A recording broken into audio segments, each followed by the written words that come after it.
AG ஜோதிடம் வழியாக உங்களை சந்திப்பதில் மிகவும் மகிழ்ச்சியான தருணமாக இருக்கிறது. நண்பர்களே, ஆன்மீக ஜோதிட நண்பர்களே, சனியுடைய தாக்கம், ஏழரைச்சனி, அஷ்டமச்சனி, இது பெரிய தாக்கத்தை உண்டு பண்ணும் கோச்சாரத்தினுடைய பெயர்ச்சிலாம். இந்த சனியுடைய தாக்கத்திலிருந்து நாம் எப்படி நம்மளை பாதுகாத்து கொள்வது? சில பரிகாரங்கள்லாம் செஞ்சீங்க அப்படின்னா சனியுடைய தாக்கம் கொஞ்சம் குறையும். சனி பகவான் ஏழரைச்சனிலும் ஜென்மச்சனிலும் அட்டமச்சனிலும் பெரும் துன்பங்களை விளைவிக்கிறார் என்றால் நாம் செய்த கர்ம வினைகளுடைய பாவங்கள், அதுக்கான தண்டனைகள் தான் சனி பகவான் கொடுக்கிறார். ஒரு ஜாதகத்தில் நாம் பிறக்கும்போது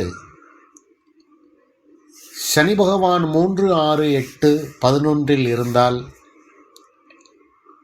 அவர் ஏழரைச்சனி காலத்தில் அல்லது சனியுடைய ஜென்மச்சனியோ அட்டமச்சனி காலத்தில் பெரிய துன்பங்கள் தருவதில்லை என்பது கோச்சாரத்தில் நிகழக்கூடிய சனிபெயர்ச்சியை வச்சு கூட நம்ம நிறைய ஜாதகங்களை பார்த்துருக்கோம். அப்போ சனி பகவான் இந்த இடங்கள் இல்லாமல் மற்ற இடங்களில் இருந்தால் ஓரளவு அவர் துன்பங்களை தருவார் என்பது நிசர்த்தரமான உண்மை. அவருடைய ஜாதகத்தில் நம்ம இடத்துல 7ஆம் இடத்தில் இருக்கிறார், அல்லது 5ஆம் இடத்தில் இருக்கிறார், அல்லது 4ஆம் இடத்தில் இருக்கிறார், குடும்பஸ்தானத்தில் இருக்கிறார், அல்லது தொழில் ஸ்தானத்தில் இருக்கிறார் அப்படின்னு வச்சுக்கிட்டிங்கன்னா சனியுடைய தாக்கங்கள் ரொம்ப பெருசாக இருக்கும். அப்போ அந்த சனியுடைய தாக்கங்களை நாம் குறைக்க வேண்டுமென்றால் சனிக்கு சில பரிகாரங்கள் நாம் செய்ய வேண்டும். சனி பகவானுக்கு எள்ளு தீபம் ஏற்றது ரொம்ப விசேஷம்.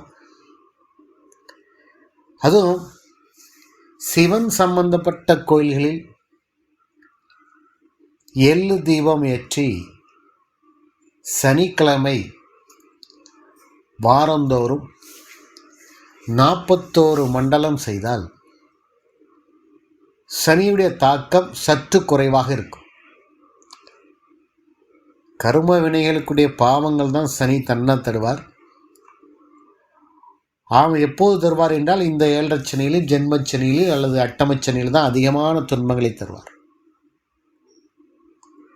நம்ம பிறவி ஜாதகத்தில் சனி பகவான் நல்லவில்லை, பாவகிரக வீட்டில் இருக்கிறார் என்றாலே அதுக்கு பெரிய துன்பங்களை தருவார் என்று ஒரு விதி உள்ளது. செவ்வாய் வீட்டிலையோ அல்லது சூரியர் வீட்டிலையோ அல்லது சந்திரன் வீட்டிலையோ ராகு கேதுவுடைய சேர்ந்திருந்தால் அந்த காலங்களில் ரொம்ப அதிகமான துன்பங்களை தருவார் என்பது பொதுவான விதி. அப்போ இந்த மாதிரி டைங்களில் நாம் இப்படி ஒரு பரிகாரத்தை செய்து கொள்ளலாம். சனிக்கு சனிக்கிழமை எள்ளு தீபம் ஏற்றுவது மிக உயர்ந்தது. அது பரிகாரத்தில் கொஞ்சம் துன்பங்களை குறைக்கும். சிவன் கோயில் செய்வது நல்லது. சனிக்கு இன்னும் பிடித்தது, சனி பகவானுக்கு பிடித்தது ஏழைகளுக்கும் எளியோர்களுக்கும் அன்னதானம் போடுறது. முடிந்த அளவுக்கு நம்மளால் முடிந்த பொருளாதாரத்துக்கு உட்பட்டு அன்னதானங்கிறன்னா